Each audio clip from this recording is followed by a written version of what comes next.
नमस्ते मोदी जी, आपको पता है जो आज हुआ है मणिपुर में?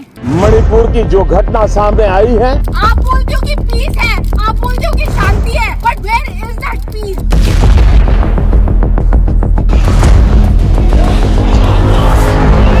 ये जो 2 बच्चे जो आज मरे हुए हैं अपनी मम्मी के हाथों में, उनके घर में रॉकेट मिसाइल मारा गया था। इंडियन आर्मी के हमसे बस 1 किलोमीटर दूर। What is that Indian army doing? We want justice now. People of Manipur want justice now.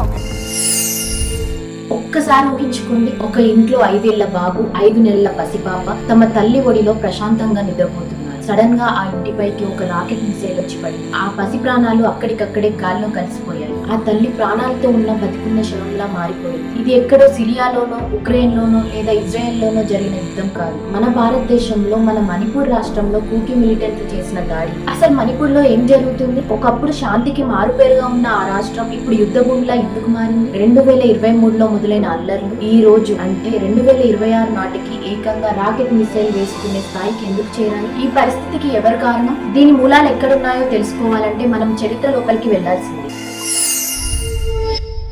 Manipur సమస్యను అర్థం చేసుకోవాలంటే ముందుగా మనం అక్కడి మ్యాప్ ను అర్థం చేసుకోవాలి. మణిపూర్ మ్యాప్ ని ఒక స్టేడియం తో పోల్చొచ్చు. మధ్యలో ప్లేయర్స్ ఆడే మైదానం లాంటిది లోయ ప్రాంతం, దాని చుట్టూ ప్రేక్షకులు కూర్చునే స్టాండ్స్ లాంటివి కొండ ప్రాంతాలు. ఈ స్టేడియం లో ఆడే గ్రౌండ్ అంటే వ్యాలీ కేవలం 10% మాత్రమే ఉంటుంది. కానీ రాష్ట్రంలోని 53% జనాభా అక్కడే ఉంటారు. వాళ్ళే మేయతి వర్గానికి చెందిన వారు. వీరు ప్రధానంగా హిందువులు. వీరికి ఎలాంటి రిజర్వేషన్లు లేవు. అయినా సరే కేవలం తమ కఠిన శ్రమతో భారతదేశంలో జైనులుగా అత్యంత విజయవంతమైన కమ్యూనిటీగా ఎదిగారు. Football, cinema, sports, music, military, academics, business ఇలా ప్రతి రంగంలో మేతీలు కనిపిస్తారు. ఇక చుట్టూ ఉన్న కొండ ప్రాంతాలు 90% ఉంటాయి. కానీ అక్కడ కేవలం 40% జనాభా ఉంటారు. వాళ్ళే కూకీ మరియు నాగ గిరిజన వర్గాల వారు. వీరు ప్రధానంగా క్రిస్టియన్లు. వీరికి ప్రభుత్వం నుండి ఎస్టీ అంటే షెడ్యూల్డ్ ట్రైబ్స్ హోదా ఉంది. క్లుప్తంగా చెప్పాలంటే ఎక్కువ జనాభా అంటే మేతీలు తక్కువ భూమిలో, మరియు తక్కువ జనాభా అంటే కూకీ నాగులు ఎక్కువ భూమిలో నివసిస్తారు. ఒకప్పుడు మణిపూర్ ని కాంగ్లీపాక్ అనే సామ్రాజ్యం పాలించేది. 1800ల కాలంలో బర్మా అంటే ఇప్పటి మయన్మార్ వాళ్ళు మణిపూర్ పై దాడులు చేసి 7 ఏళ్ల పాటు నరకం చూపించారు. ఆ తర్వాత బ్రిటిష్ వాళ్ళు బర్మా వాళ్ళని తరిమి కొట్టి మణిపూర్ ని తమ గుప్పెట్లోకి తీసుకున్నారు. కానీ బ్రిటిష్ వాళ్ళ బుద్ధి తెలుసుగా, డివైడ్ అండ్ రూల్. కొండల్లో ఉండే నాగతెగ వారు తరచూ దాడులు చేస్తుంటే వారిని అడ్డుకోవడానికి బ్రిటిష్ వాళ్ళు బర్మా అంటే మయన్మార్ నుండి కూకీలను తీసుకొచ్చి మణిపూర్ కొండల్లో కాపలాగా పెట్టారు. స్వాతంత్రం వచ్చాక 1949లో మణిపూర్ భారతదేశంలో కలిసిపోయింది. అప్పుడు మన రాజ్యాంగం ప్రకారం కొండల్లో ఉండే కూకీ నాగతెగలకు షెడ్యూల్డ్ ట్రైబ్స్ ఎస్టీ హోదా ఇచ్చారు. మేతీలను మాత్రం జనరల్, ఓబీసీ, ఎస్సీ కేటగిరీలో పెట్టారు. ఇక్కడే అతిపెద్ద చట్టపరమైన లోపం జరిగింది. మణిపూర్ ల్యాండ్ చట్టం ప్రకారం ఎస్టీ హోదా ఉన్న కూకీలు మణిపూర్ లో ఎక్కడైనా అంటే ఆ 10% లోయలో కూడా భూమి కొనొచ్చు. కానీ మేతీలు మాత్రం ఆ 90% ఉన్న కొండ ప్రాంతాల్లో 1 గజం భూమి కూడా కొనకూడదు. జనాభా ఏమో పెరుగుతుంది, వాళ్ళకున్న ఆ 10% భూమి ఏమో కుంచుకుపోతుంది. ఇదే మేతీల కోపం. ఇలా దశాబ్దాలుగా రగులుతున్న అగ్నిపర్వతం పేలడానికి ప్రధానంగా 3 కారణాలు దారితీశాయి. మొదటి కారణం డ్రగ్స్ మరియు అక్రమ చొరబాట్లు. మణిపూర్ పక్కనే మయన్మార్ ఉంది. అక్కడ మిలిటరీ పాలన రావడం వల్ల లక్షలాది మంది కూకీలు అక్రమంగా మణిపూర్ లోకి చొరబడుతున్నారు. దీనికి తోడు ఇది గోల్డెన్ ట్రయాంగిల్ అనే అతిపెద్ద డ్రగ్స్ స్మగ్లింగ్ ఏరియాకి దగ్గరగా ఉంటుంది. ఈ కూకీ మిలిటెంట్లు మణిపూర్ కొండల్లో అక్రమంగా వేలాది ఎకరాల్లో పాపి అంటే నల్ల మందు సాగు చేస్తూ వేల కోట్లు సంపాదిస్తున్నారు. మణిపూర్ సీఎం బిరేన్ సింగ్ ఈ అక్రమ చొరబాట్లను, డ్రగ్స్ సాగును ఉక్కుపాదంతో అణిచివేయడం మొదలు పెట్టారు. అడవుల నుండి కూకీలను ఖాళీ చేయించడం స్టార్ట్ చేశారు. ఇది కూకీలకు కోపం తెప్పించింది. రెండవ కారణం ఎస్టీ హోదా కోసం మేయతీల పోరాటం. మాకు కూడా ఎస్టీ హోదా ఇవ్వండి, మా భూములను, మా సంస్కృతిని మేము కాపాడుకోవాలి అని మేయతీలు 10 ఏళ్లుగా పోరాడుతున్నారు. మేయతీల వాదన ఏంటంటే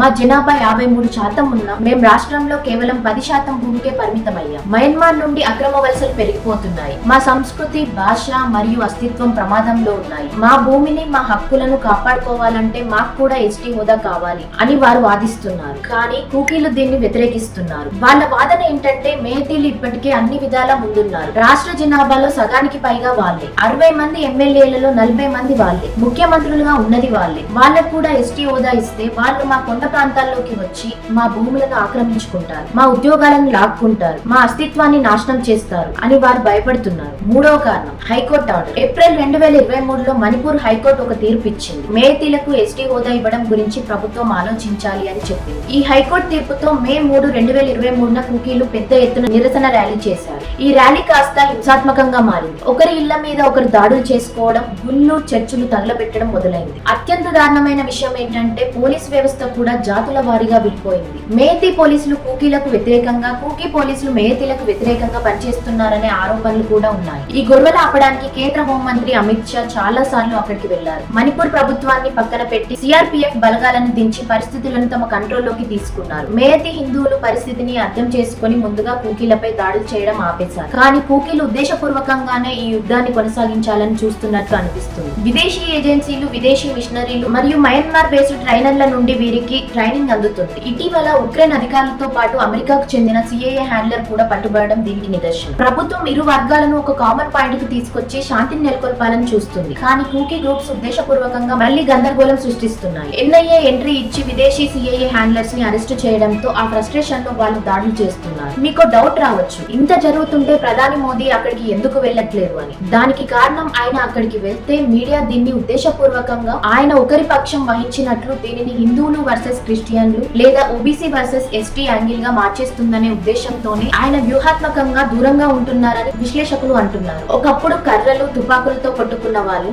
ఈ రోజు అడ్వాన్స్డ్ రాకెట్ లాంచర్లను, డ్రోన్లను వాడుతున్నారు. బడులు మూతపడ్డాయి, ఇంటర్నెట్ ఉండదు. ప్రజలు 5 రోజులు, 10 రోజులకు సరిపడా రేషన్ నిల్వ చేసుకుని బతుకుతున్నారు. 10 లక్షల జనాభా ఉన్న రాష్ట్రంలో 60,000 మందికి పైగా నిరాశ్రయులై రిలీఫ్ క్యాంపుల్లో పశువుల్లా బతుకుతున్నారు. అల్లర్లు ఆపలేక సిఆర్పీఎఫ్ జవాన్లు ప్రాణాలు కోల్పోతున్నారు. ఒక హైకోర్టు ఆర్డర్, అక్రమ వలసల డ్రగ్స్ వ్యాపారం, ప్రభుత్వ చర్యలు అన్ని కలిసి ఈ రోజు మణిపూర్ ను ఈ స్థితికి తెచ్చాయి. ఈ సమస్యకు పరిష్కారం ఏంటి? ప్రెసిడెంట్ పాలన విధించడమా, లేక అన్ని వర్గాలకు కూర్చోబెట్టి మాట్లాడడమా? దశాబ్దాలుగా ఉన్న ఈ సమస్యలకు శాశ్వత పరిష్కారం దొరికేటప్పుడు ఈ సున్నితమైన అంశంపై మీ అభిప్రాయం ఏంటో కింద కమెంట్స్ లో తెలియజేయండి. మణిపూర్ లో శాంతి నెలకొనాలని మనస్ఫూర్తిగా కోరుకుందాం. ఈ వీడియోలో ఉన్న సమాచారం అందరికీ చేరాలంటే దీన్ని షేర్ చేయండి. జై హింద్.